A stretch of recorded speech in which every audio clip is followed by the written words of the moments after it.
Hi, good morning. So, as you can see, we're in a different place. We're in a different location right now because we are on our way to. Yes, we're on Japan. our way to Osaka, Japan. We will be boarding our flight in a few hours. So, we took time to, chika-chika muna and update you guys Yes, na. and take advantage of the lighting. Yes, take advantage of the lighting. Tsaka yung maganda yung view namin dito. Yeah, we're excited because we are complete. Mm-hmm. So it's a family thing and it's really different lalo na kapag mom ka na. Mm-hmm. It's different when you're traveling with your kids. Mm-hmm. It's hard.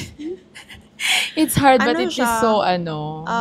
vacation slash work. Kasi, working ka pa rin, no? Working For mom. me, ang vacation, working mom ka, basta may vacation, pagkasama mga kids. Yeah. But we're so blessed, no? Kasi mga kids namin hindi sila very wild. They just slept throughout the flight. And Yeah. hopefully, in the next flight, they will sleep then. So guys, tip namin sa mga parents dyan, travel ng time na madaling araw para tulog sila. True. Kulang yung energy nila. Kayo lang walang tulog. Yeah. Pero mas okay na yun. I mean, for me, I'd rather wala ako masyadong tulog than deal with pagod ka sa flight, then pagod ka din sa kanila Yeah, kasi true. ang dami nilang energy. So, why don't we share our tips na lang, no? Sige Tips nga. na lang natin in especially traveling with a toddler or traveling with an infant. Sa akin kasi, we used to bring Kai kahit nung 4 months pa lang siya. So, we went to Manila, Boracay, Cebu, back and forth. So, sanay siya to travel. And one thing na super important in booking a flight is itansya mo sa kanyang sleeping time. Yeah. And then make sure nagising sila a few hours before Before the flight. Before take-off. Yeah. Before take-off. So, tansyahin mo. I mean, as you as a mom, you know yung sleeping patterns ng kid mo or ng mga anak mo. So, book that time na tulog sila para makatulog ka din. Yeah. Not really tulog-tulog, but yung hindi ka pagod na i-deal with sila. Yeah, oo. Tapos ano din siguro sis, yung travel light, as much as you can, travel light.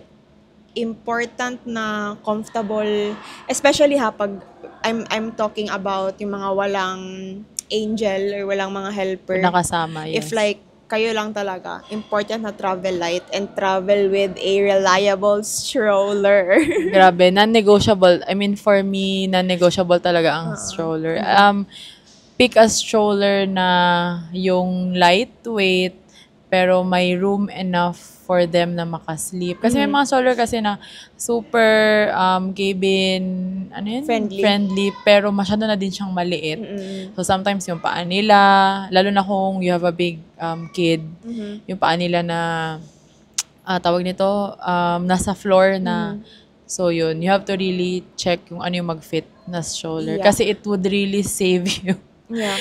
from a lot of stress na kailangan mo pa silang kargahin, lalo na kapag tulog sila. Marami kasing kinds of travel stroller. So, may travel stroller na kahit naka-indicate na ayata something accredited, meaning pwede siya ipasok sa cabin, Overhead. pero overhead compartment, pero sa rules ng like Philippines, may sukat silang, may own standard sila na I don't know what. So far, ang nakita ko lang is Nuna and Baby Zen. Yo-yo. Yo-yo. Yung as in compact and foldable. Pero I think madami ng model si Looping ngayon na yung maliit. Si GB, Good Baby. GB din, yes. So, depende yun sa inyo. But if you really want convenience, I would opt for travel strollers na pwede sa cabin. Para kahit tulog si baby, while waiting for boarding, hawak nyo. I mean, dala nyo yung stroller. Yeah, kasi same nung sa atin, check through kasi kami. Meaning, since connecting flight kami, hindi na bababa yung gamit namin na from Davao, hindi na siya bababa here from Cebu. Diretso na siya sa plane namin going to Kansai. So, hindi na namin pwedeng kunin. So, kaya, Important na important na. madala-dala. Kasi kapag hindi siya overhead bin approve or cabin approve, kailangan talaga nila i-intercept and i-check-in. Kailangan mo talaga siya i-check-in. Yeah. And also, for safety purposes, may times kasi na syempre, pag i-check-in yung stroller, we don't know, baka delicate masyado yung stroller. And pagdating nyo sa destination, Wala hindi ka nyo na ng magamit stroller. kasi sira na ang stroller. Yeah. So, by the way, this is not sponsored. Pero we would highly suggest Baby Zen, Yoyo, Nuna. Okay ang looping, okay yung other brands, pero in my own experience, you have to check in. So, yung pag boarding kayo, kailangan nyo iiwan sa labas ng aircraft Yeah. yung then last na nila ipasok sa check-in. Yeah, and you have to wait. Pag kunin mo na siya. And alam mo sis, meron akong niyan, yung looping dala namin, nakalimutan nila. May mga ganun. Nakalimutan nila. So, kaya parang nag-decide ako na yung travel stroller na pwede ipasok sa cabin instead sa check-in. Kasi, sistema ng Pilipinas. Na. Huwag na natin ipasya sarili natin, guys. Bagong Pilipinas. And, yung tip mo sa akin na bring snacks. Bring snacks talaga. Kasi, yung kids kasi ang mainly cause ng kanilang tantrums is walang tulog Tsaka and gutom. So, ang pinaka-best na pwede mong gawin na para malesen yung tantrums nila is every now and then bigyan nyo sila ng biscuits, ng kahit anong snack na meron ka. And then, yun. Mas maganda na meron kang snacks kasi anytime, hindi kasi all the time na sa airport may pwede kang may mabilhan. And at the same time, mahal din. Yeah. Kasi sa airport yun. And sometimes, ang mga benta pa is chichirya. At least kung mga healthy snacks, you can opt for healthy snacks. Yeah, true. So, first is make sure to book a flight na according sa sleep pattern ng baby mo. Second is buy a reliable, compact travel stroller. Yep. Third is bring snacks. Fourth is make sure doon sa yung hand carry nyo, lahat ng needs ni baby dapat nandoon na. Extra clothes, diapers, snacks, everything na need nila dapat nandoon na. Yeah, but Extra do not overpack. Do not overpack. Oo. Again, make sure to travel light kasi madami na kayong dala. Meron na, if you are formula feeding, dala kang tubig, may dala kang formula, may dala kang diapers, wipes. So madami, So, as much as possible, travel light. Pero make sure na sa lahat ng hand carrying nyo, nandun yung mga needs. Yeah. Like with me, kasi pati trained na kasi yung mga anak ko. So, minsan may mga poop issue. So, kailangan ng soap. So, bumili ako nung parang compact lang siya na parang 30 ml lang yung pwede. So, tinransfer ko doon yung soap.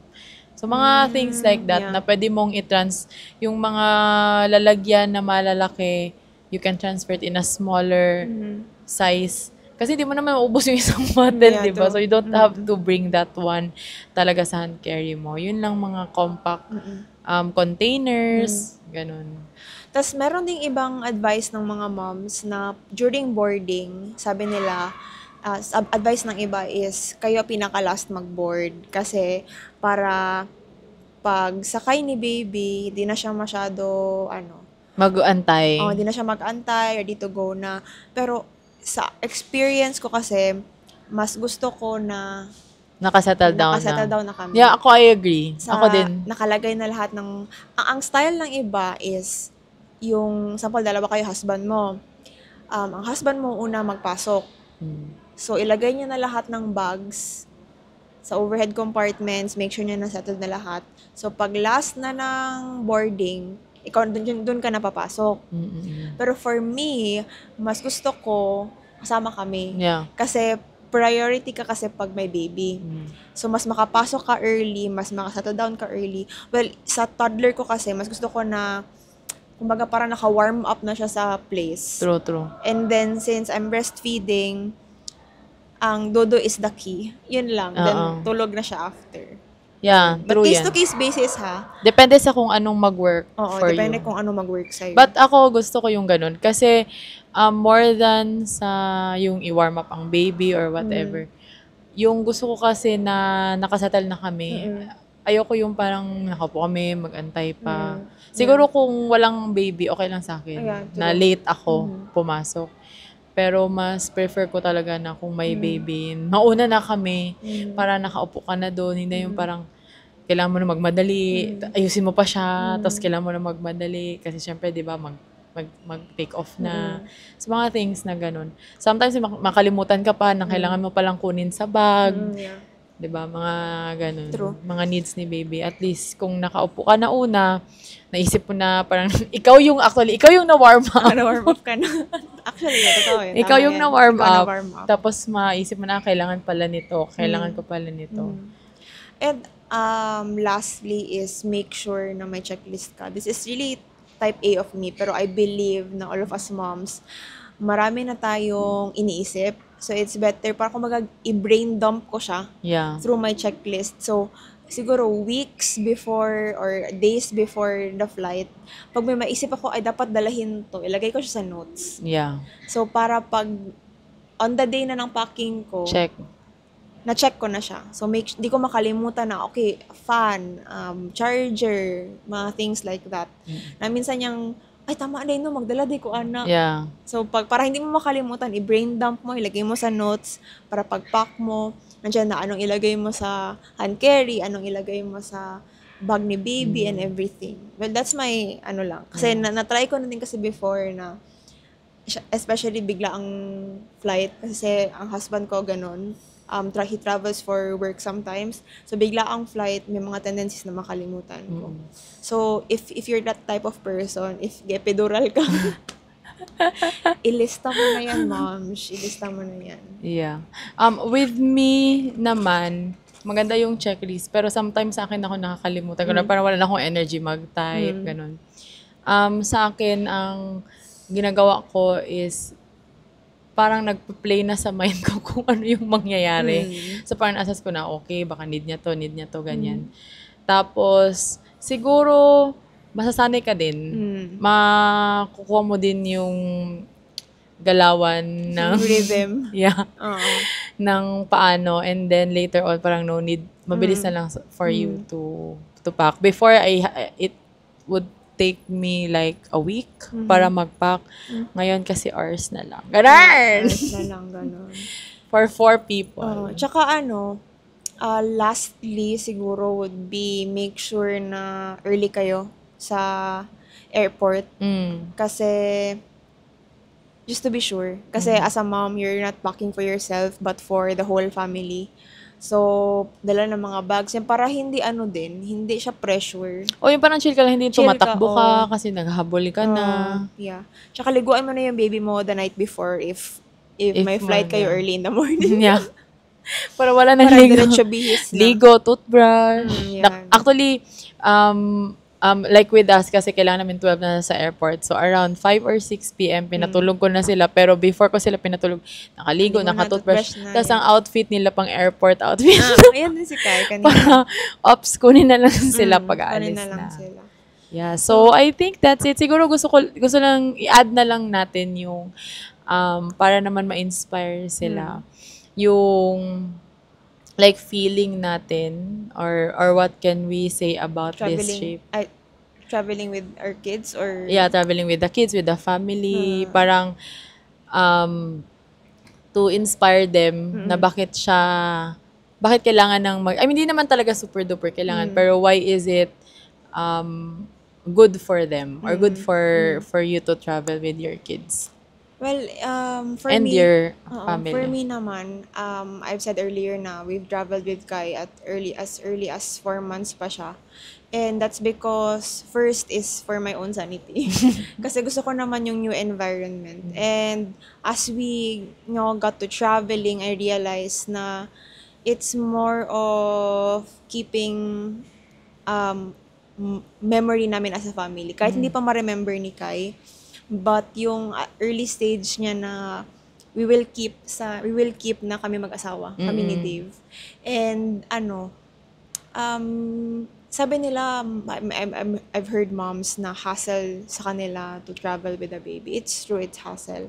Pero the benefits of it, na yung core memory mo mag-asawa, na makita mo True. sila, kahit hindi nila ma-remember. But like yung kayo pa lang, maliit pa siya, and then, guys, mas easy mag-travel kung maliit pa. Truly. Oo. And maka-help sa ilang brain development when Yeah. they're traveling. Ang bata kasi super curious. So if they see things na, uy, what's that, mommy? Airplane. So you can teach them, you can show them yung mga in your travels and everything. So yeah, that's Yeah. it for me. Yung hindi lang sa TV nila nakikita. Oo, yung sa oo. TV nila It's different kasi kapag nakita nila in person. And then yun, tama yun. Yun din sa akin. Yung one of my reasons na mag-travel is na lumalaki yung mind nila. Mas na ano yung creativity nila, mas develop. Kasi hindi sila nandun lang sa the usual nila. Routine na kasi nila yung yung Sa kung saan bahay, sila sa bahay, ganyan, sa school. Pero if nagta-travel kayo, they would get to see different places, taste different food. And ang number one talaga is yung bonding ninyo. Bonding nyo as a family, Yun talaga yung, like, lalo na kung may recall na sila sa place, like with Johan. Kasi dinala namin siya ng Japan na sa, I think nasa 3 years old pa siya, or 4. After that trip, parang halos everyday, yun nare-recall niya. Pag may nakita siya na, let's say, connected with Japan or Disney or Legoland, ganun. Always na-remember. And then, yun, core memory talaga Core siya. memory nila. Yeah. Maganda siya na experience and very, we are so blessed that we get to do this na international. Yeah, and we are so thankful, no, because God is really faithful sa promises niya totoo. na whatever you desire in your heart, talaga, desire niya din yun for you. Kaya, hindi natin dapat ilimit ang Panginoon. Isa din pala yan is before talaga, gina-desire ko na I would travel the world na hindi lang ako mag-isa. As a But flight as a attendant family, pala to siya, guys. Yeah, but Ilang years, Sisi? 2 years, every time you fly, you're with kanang different group of people. So, minsan okay yung group, minsan hindi. So, minsan ako lang mag-isa. So, yung desire ko talaga sa Panginoon na, Lord, na I want to travel with my family next time. Yung kasama ko na, yung whole family ko, mom, dad, si Dave, and si Kai. And I want them to see the world then, just like what I did. So, God is really true na, yun, I mean, okay din ha, okay mag-save, okay na save mo yung money nyo for the future. But if you have the means to travel, to build memories with your family, then do. So, hindi man kailangan na international, no? Yeah. Tsaka hindi naman kailangan na international tapos malaki talaga yung gagastusin mo. Pwede ka naman makapag-save eh. Marami ng mga hacks ngayon. Tsaka as moms, no, especially when you're stay at home, important din na to go out of your routine. Na to see different place na para makapag-relax ka kahit hindi naman like super relax. But Yeah. I mean, when you see your kids happy. Yeah, and it would stir up your creativity. Oo, Kasi totoo. minsan kasi kapag nasa house ka lang, although hindi naman yun masama, no? Pero yung kapag nasa house ka lang, alam mo yung stuck ka palagi dun sa routine. Kasi nga, kids thrive in routines. Pero sometimes kapag yung na-break mo yung routine, and then ikaw din, parang na-refresh ka din as a mom. That's why we're so blessed to have husbands na good provider. Yes. So, okay, that's it. Thank you for listening. See you on our next episode. Maybe nasa Japan pa tayo. Yeah. Okay, this is We will me. tour you in Japan. Yes. Come with us in Japan.